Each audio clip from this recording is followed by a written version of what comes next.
नमो बुद्धाय दोस्तों, आज फिर हाजिर हैं गौतम बुद्ध की एक और नई कहानी के साथ। जी हाँ दोस्तों, ये मोटिवेशनल स्टोरी आपको कैसे बुद्धिमान बनाती है, आपको और आपके बच्चों को, आपके फ्रेंड्स को। तो सुनिए इस कहानी से कैसे बने बुद्धिमान। तो चलिए चलते हैं इस कहानी की तरफ। तो बुद्ध से जाने कैसे बने बुद्धिमान और किसे कहते हैं बुद्धिमान। तो चलिए दोस्तों इस कहानी की तरफ।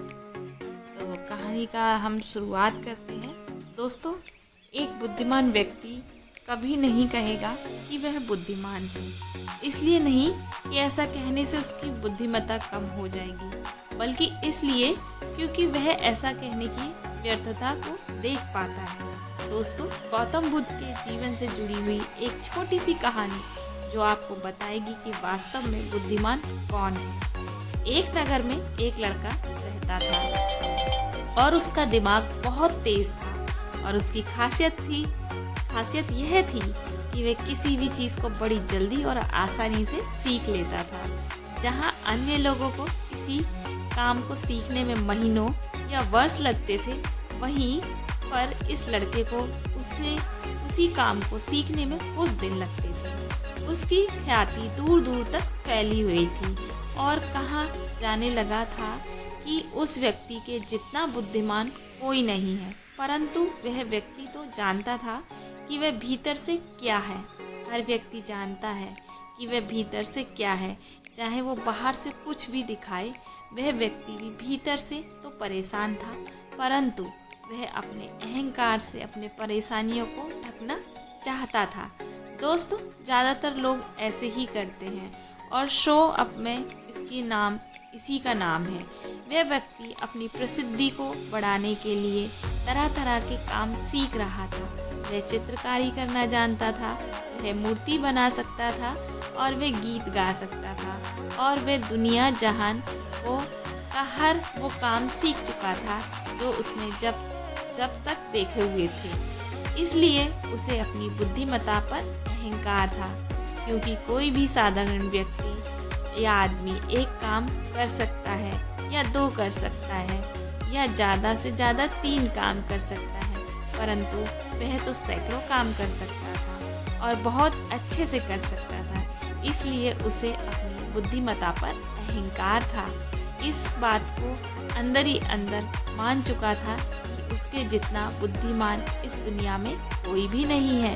फिर एक दिन उसका सामना गौतम बुद्ध से हुआ।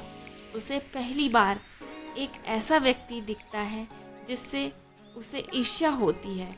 अब तक उसने ऐसे लोग देखे थे जो इससे ईर्ष्या करते थे, और जहाँ ईर्ष्या होती है वहाँ तुलना निश्चित होती है।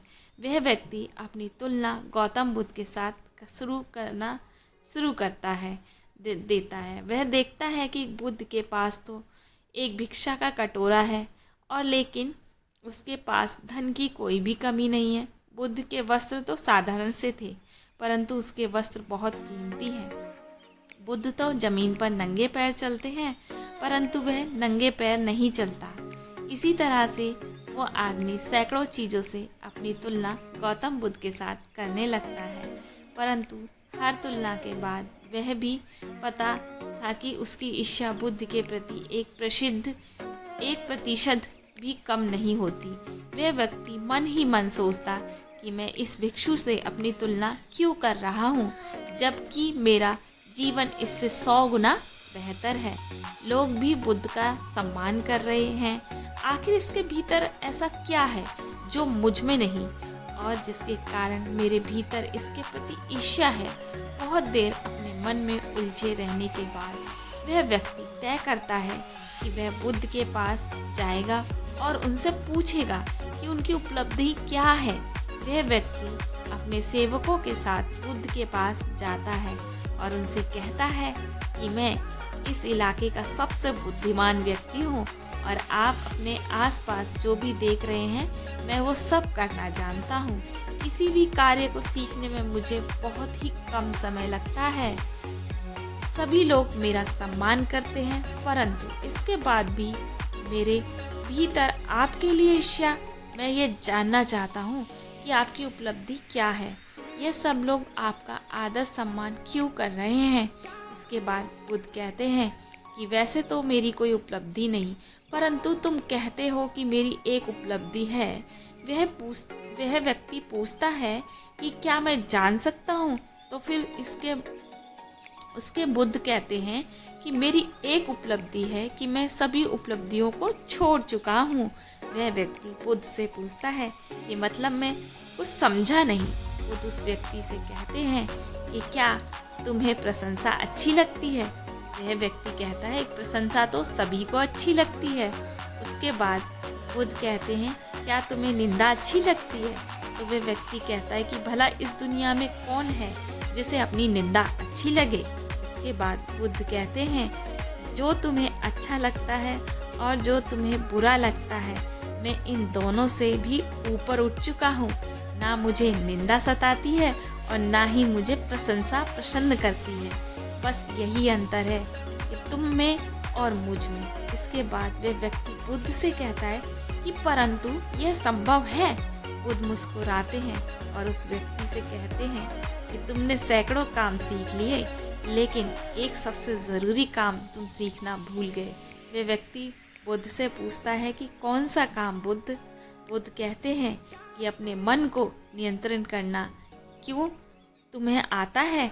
बुद्ध की वह बात सुन वह व्यक्ति समझ जाता है कि ईर्ष्या ही कारण है। इसके बाद बुद्ध कहते हैं कि जिस व्यक्ति ने सारे जगत को जीत लिया लेकिन आपके मन को नहीं जीता, उसके लिए कुछ भी नहीं जीता। जिसने अपने मन को जीता परंतु अपना सब कुछ गंवा दिया, फिर भी उसने सब कुछ जीत लिया। क्योंकि वास्तव में बुद्धिमान व्यक्ति वही है जो अपने मन का शासक है, वो नहीं जो अपने मन का गुलाम है। बुद्ध के इन शब्दों को सुनकर उस व्यक्ति का अहंकार टूट जाता है और वह व्यक्ति बुद्ध से कहता है कि आप मुझे अपने मन को जीतना सिखा सकते हैं? बुद्ध कहते हैं कि अवश्य सिखाएंगे, परंतु तुम्हारी सभी उपलब्धियां छीन लूँगा। फिर उसके बाद वह बुद्ध से कहता है कि मैं तैयार हूँ। उस दिन से वह व्यक्ति ध्यान करना शुरू कर देता है, क्योंकि ध्यान ही वह तरीका है जिससे आप अपने मन को वश में कर सकते हैं। दोस्तों, अगर आप ध्यान क्या है और ध्यान कैसे करें और इसके अनगिनत फ़ायदे के बारे में जानना चाहते हैं तो आप एक बार मुझे ज़रूर बताइए। इसके संबंधित भी मैं कहानी बनाने की पूरी कोशिश करूँगी। तो दोस्तों, इससे बुद्धिमान किसे कहते हैं तो आपको अब सही मायने में पता चल चुका होगा और इस कहानी से दोस्तों आपको काफ़ी कुछ सीखने को मिला होगा।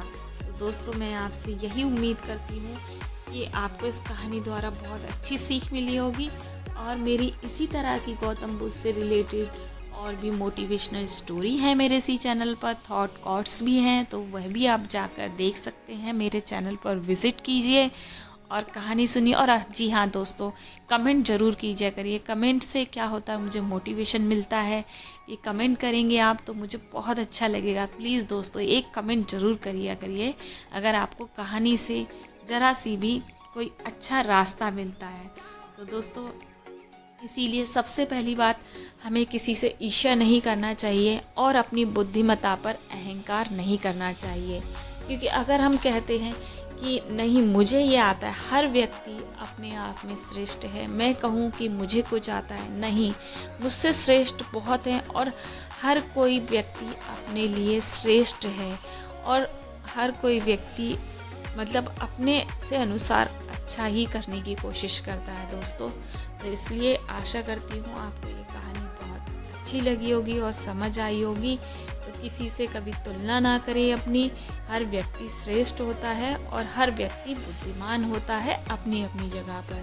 तो दोस्तों, कहानी आपको अच्छी लगी होगी तो कहानी को ख़त्म करते हैं, आगे और कहानी लेकर आएंगे। तो कमेंट ज़रूर करना। बुद्धं शरणं गच्छामि, धम्मं शरणं गच्छामि।